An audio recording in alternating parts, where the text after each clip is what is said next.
ఇక్కడ పుర ఎన్నికలు జరిపించే వరకు పోరాటం. మందమరి పురపాలికకు ఎన్నికలు జరిపించే వరకు తమ పోరాటం ఆగదని పుర ఎన్నికల సాధన కమిటీ సభ్యులు సోమవారం పుర కార్యాలయం ముందు ఆందోళన చేపట్టారు. అనంతరం నినాదాలు చేసి పుర కమిషనర్ వెంకటేశ్వర్లకు వినతి పత్రం అందజేశారు.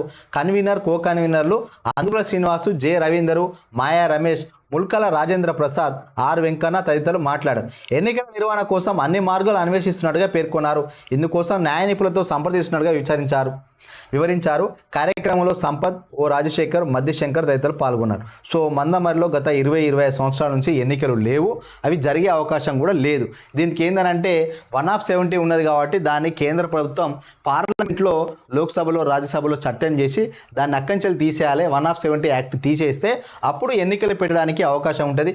చాలామంది కొట్లాట చేస్తున్నారు, ఇవన్నీ చేస్తున్నారు, న్యాయ పోరాటం చేస్తా అంటున్నారు, కానీ ఇది మాత్రం సమస్య తెగుతలేదు.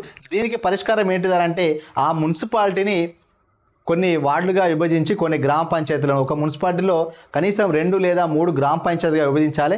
గతంలో భద్రాచలం దగ్గర ఇదే విధంగా చేసిన పాల్వంచ దగ్గర. సో అట్లా చేసినట్లయితే సాధ్యమవుతుంది తప్ప ఇది కూడా సాధ్యం కాదు. అది కూడా ఏందనంటే ఒక చట్టం ప్రకారం చేసినట్ట, మరి ఇప్పుడు అట్లా చేయడానికి కూడా దీనికి ఆస్కారం లేదని అంటున్నారు.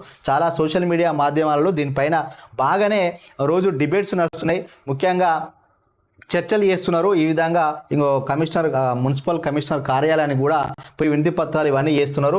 ఎప్పుడు ఎలక్షన్లు వచ్చినా కూడా పాపం వాళ్ళు పోరాటం చేస్తున్నారు. ఎందుకంటే మున్సిపాలిటీ డెవలప్మెంట్ కావాలంటే అధికారుల ఆధిపత్యం ఉండదంటే కౌన్సిల్ బాడీ ఉండాలి. ఎందుకంటే వాళ్ళు పెట్టే ఖర్చులు లెక్క పత్రం అనేది అజమాయిషీ చేయడానికి ఒక కౌన్సిల్ బాడీ ఉంటే అజమాయిషీ చేస్తారు. లేదంటే ఇక ఇష్టారాజ్యంగా అధికారులు నియంతలాగా వ్యవహరిస్తూ వాళ్ళ పొగడ వాళ్ళు పోతారు. కాబట్టి ఖచ్చితంగా కౌన్సిల్ బాడీ అనేది ఉండాలి.